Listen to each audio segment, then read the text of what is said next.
Hi everyone, welcome to Adventures with Raven and Rowley. I'm Raven and this is Rowley.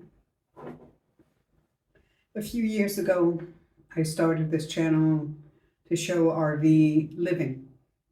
During that time I lived in a fifth wheel RV. I've lived in an RV, a Class A and then a fifth wheel for a total of 5 years. The playlist is here. Somewhere, okay? Until a few months ago, a little over 2 months ago, I've lived almost full time in the Mojave Desert in a self-converted 6x12 cargo trailer. I changed the channel at that time to reflect living as a nomad. The playlist for the cargo trailer is also over here somewhere. Last week I talked about changing this channel yet again to living in Switzerland as opposed to the desert or an RV, you know. This week I'm going to talk about Swiss cheeses, fondue, and beer. Good stuff, okay? If you're curious, please join us on this journey and continue to watch.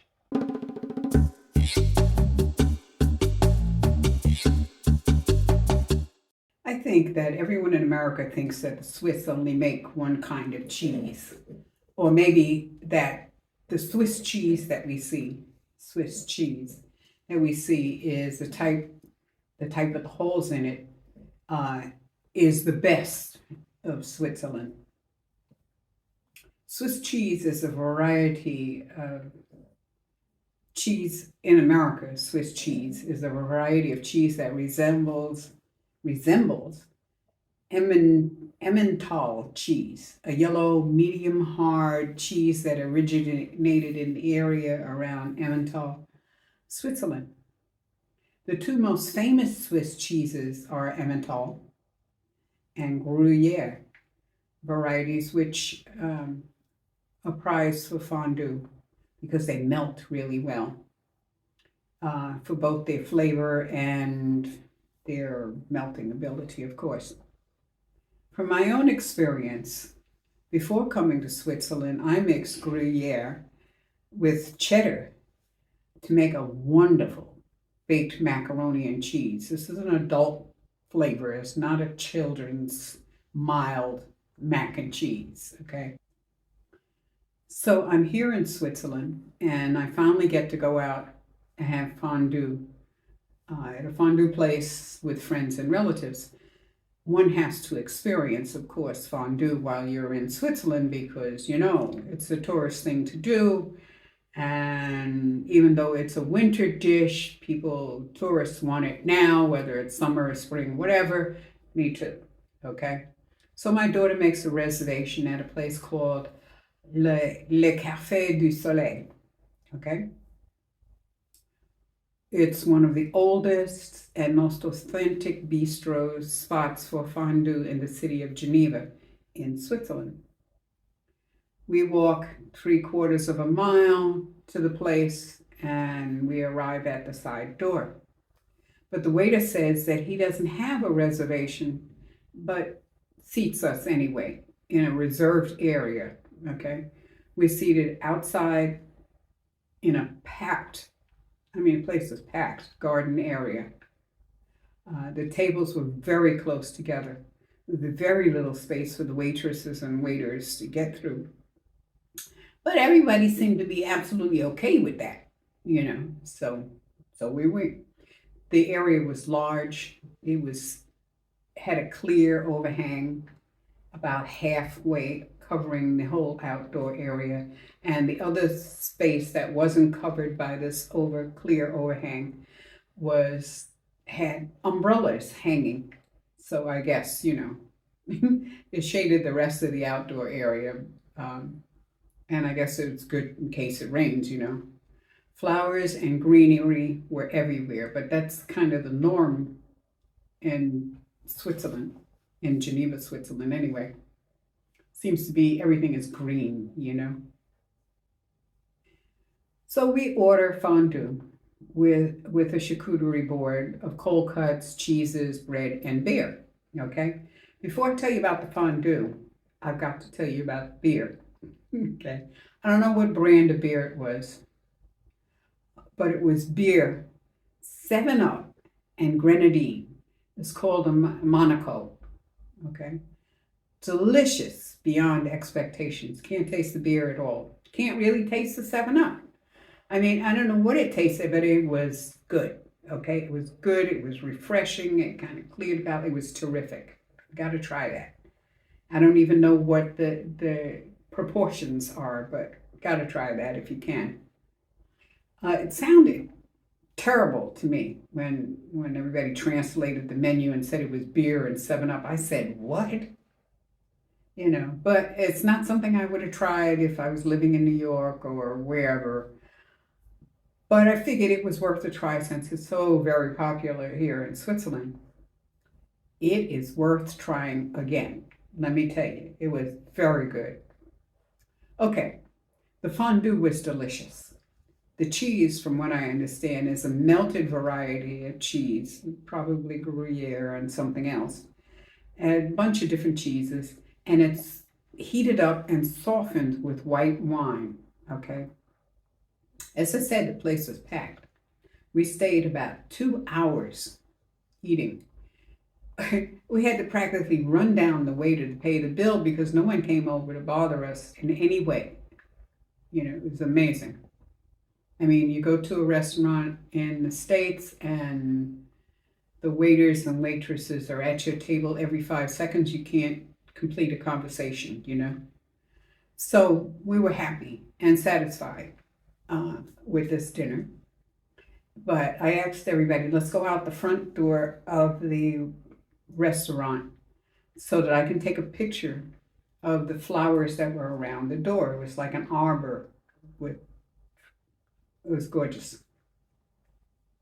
So I wanted to do that, go outside and try and keep the customers out of the picture, you know, for my YouTube video.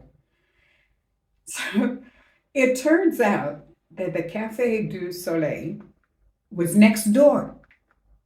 We were at le Bistrot Petit Saconnet, okay? We gotta go back now and try le Café du Soleil next time, you know, because I found out that fondues are like, you know, your grandma's chicken soup. Everybody makes it different, you know, but it's still chicken soup. So a few days later, I went into the Manor. Manor is a huge store, more like Macy's in New York City, a big store in size, and they had a huge cheese department. Just, I mean, amazing the amount of cheese, okay? I realize that cheese is different everywhere, of course. Everyone has their specialty and would say of a neighbor cheesemaker's cheese that they wouldn't feed that stuff to their pigs, you know? So, you know, everybody is very touchy about their cheeses, you know? I find that every town and store and people's home, everyone makes fondue differently, okay? Not only that, but at the Manor, they sell bags of grated cheeses with different types so that you can make your fondue at home without much work. Like, for instance, you can go to the store and you can get mac and cheese, but you can get Kraft's mac and cheese or the store brand or whatever, right? I know it's just dipping food into cheese, not cheese sauce, cheese.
Rowley report.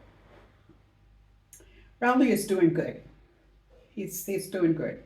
He's losing weight. He's getting waistline again, you know. He's running more and wanting to walk more, which is probably a good thing in my case. He's trying to catch or interact with, anyway, with my daughter's cats. The cats are saying it ain't happening.